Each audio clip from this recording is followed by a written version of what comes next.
Cantique des Cantiques, chapitre 5. Le jeune homme. J'entre dans mon jardin, ma sœur, ma chérie. Je cueille ma myrrhe et mes aromates. Je mange mon rayon de miel avec mon miel, je bois mon vin avec mon lait. Les filles de Jérusalem. Mangez, amis, buvez, enivrez-vous d'amour. La jeune femme. J'étais endormie, mais mon cœur veillait. C'est la voix de mon bien-aimé. Il frappe. Ouvre-moi, ma sœur, mon amie, ma colombe, ma parfaite, car ma tête est couverte de rosée, mes boucles sont pleines des gouttelettes de la nuit. J'ai enlevé mon habit. Comment pourrais-je le remettre? J'ai lavé mes pieds. Comment pourrais-je les salir? Mon bien-aimé a passé la main par la fenêtre et j'ai été bouleversé à cause de lui. J'ai commencé à ouvrir à mon bien-aimé, et de mes mains a perlé la myrrhe, de mes doigts la myrrhe a coulé sur la poignée du verrou. J'ai ouvert à mon bien-aimé, mais mon bien-aimé s'était retiré, il avait disparu. Je perdais tous mes moyens pendant qu'il parlait. Je l'ai cherché, mais je ne l'ai pas trouvé. Je l'ai appelé, mais il ne m'a pas répondu. Ce sont les gardes qui font la ronde dans la ville qui m'ont trouvé. Ils m'ont frappé, ils m'ont blessé, ils m'ont enlevé mon châle, les gardes des murailles. Je vous en supplie, filles de Jérusalem, si vous trouvez mon bien-aimé, que lui direz-vous? Que je suis malade d'amour. Les filles de Jérusalem. Qu'a-t-il de plus qu'un autre, ton bien-aimé, toi la plus belle des femmes? Qu'a-t-il de plus qu'un autre, ton bien-aimé, pour que tu nous supplies de cette manière? La jeune femme. Mon bien-aimé est blanc et vermeil. On le remarque au milieu de dizaines de milliers. Sa tête est d'or pur. Ses boucles sont flottantes, noires comme le corbeau. Ses yeux sont pareils à des colombes au bord des ruisseaux. Il baigne dans le lait. Il repose au sein de l'abondance. Ses joues sont comme un parterre d'aromates. Ce sont des amas d'épices. Ses lèvres sont des lys d'où coule la myrrhe. Ses mains sont des anneaux d'or garnis de chrysolites. Son ventre est d'ivoire poli, couvert de saphir. Ses jambes sont des colonnes de marbre blanc posées sur des bases en or pur. Son aspect est aussi majestueux que le Liban, aussi distingué que ses cèdres. Son palais n'est que douceur et toute sa personne est désirable. Tel est mon bien-aimé, tel est mon ami, fille de Jérusalem. Cantique des Cantiques, chapitre 6. Les filles de Jérusalem. Où est allé ton bien-aimé, toi la plus belle des femmes? De quel côté ton bien-aimé s'est-il dirigé? Nous le chercherons avec toi. La jeune femme. Mon bien-aimé est descendu à son jardin, au parterre d'aromates, pour prendre soin de son troupeau dans les jardins et pour cueillir des lys. Je suis à mon bien-aimé, et mon bien-aimé est à moi. Il a conduit son troupeau parmi les lys. Le jeune homme. Tu es aussi belle que Tirtsa, mon ami, aussi charmante que Jérusalem, aussi majestueuse que des troupes sous leurs étendards. Détourne ton regard de moi, car il me trouble. Tes cheveux sont pareils à un troupeau de chèvres bondissant sur les montagnes de Galaad. Tes dents sont comme un troupeau de brebis qui remontent du lavoir. Chacune a sa jumelle, aucune d'elles n'est seule. Ta joue est comme une moitié de grenade derrière ton voile. Il peut y avoir 60 reines, 80 concubines et des jeunes filles en quantité incalculable. Ma colombe, ma parfaite, est unique. Elle est unique pour sa mère, elle est la préférée de celle qui lui a donné le jour. Les filles la voient et la disent heureuse, les reines et les concubines aussi, et elles font son éloge.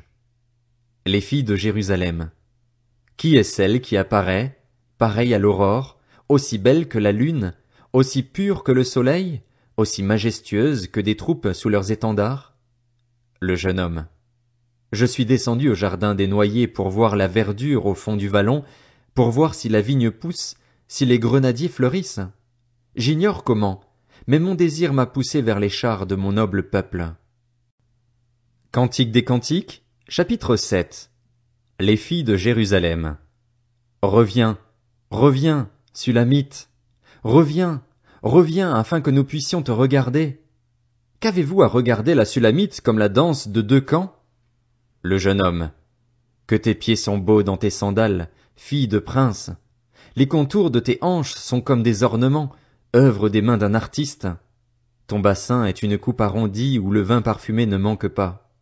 Ton ventre est un tas de blé entouré de lys. Tes 2 seins sont comme 2 faons, comme les jumeaux d'une gazelle. Ton cou est comme une tour d'ivoire. Tes yeux sont comme les étangs de Hesbon, près de la porte de Bath-Rabim.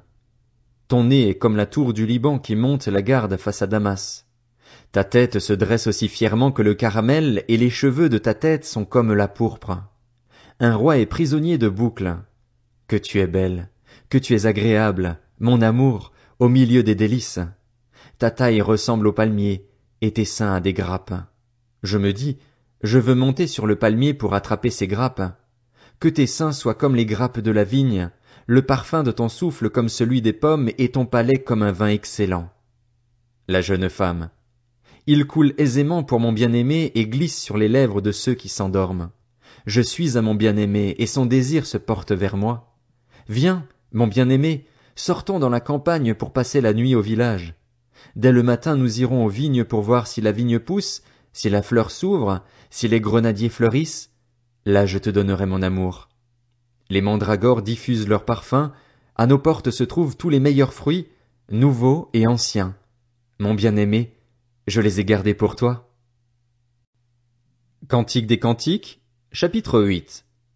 Si seulement tu étais comme mon frère, si seulement tu avais été allaité par ma mère, je te rencontrerais dehors, je t'embrasserais et l'on ne me mépriserait même pas. Je te conduirais, je t'amènerais chez ma mère, tu m'instruirais et je te ferais boire du vin parfumé, du jus de mes grenades. Que sa main gauche soutienne ma tête et que de sa main droite il m'enlace. Le jeune homme. Je vous en supplie, filles de Jérusalem, ne réveillez pas l'amour avant qu'elle ne le veuille. Les filles de Jérusalem, qui est celle qui monte du désert, appuyée sur son bien-aimé? La jeune femme. Je t'ai réveillée sous le pommier. C'est là que ta mère est tombée enceinte de toi, c'est là qu'elle est tombée enceinte et t'a donné le jour. Fais de moi comme une empreinte sur ton cœur, comme une empreinte sur ton bras, car l'amour est aussi fort que la mort, la passion est aussi inflexible que le séjour des morts. Ces ardeurs sont des ardeurs de feu, une flamme de l'Éternel. Les grandes eaux ne pourront pas éteindre l'amour, ni les fleuves le submerger. Même si un homme offrait tous les biens de sa maison contre l'amour, il ne s'attirerait que le mépris. Les frères de la jeune femme. Nous avons une petite sœur qui n'a pas encore de poitrine. Que ferons-nous de notre sœur, le jour où on la réclamera? Si elle est un rempart, nous construirons sur elle des créneaux en argent. Si elle est une porte, nous la fermerons avec une planche de cèdre. La jeune femme. Je suis un rempart et mes seins sont comme des tours. À ses yeux, j'ai été pareil à celle qui trouve la paix. Salomon avait une vigne à Baal-Hamon. Il a confié la vigne à des gardiens. Chacun apportait 1000 pièces d'argent pour récolter son fruit. Ma vigne à moi, je la garde. À toi, Salomon, les 1000 pièces, et 200 à ceux qui gardent son fruit. Le jeune homme. Habitante des jardins, des compagnons prêtent attention à ta voix. Fais-la-moi entendre. La jeune femme. Prends la fuite, mon bien-aimé. Montre-toi pareil à la gazelle ou au jeune cerf sur les montagnes aux aromates.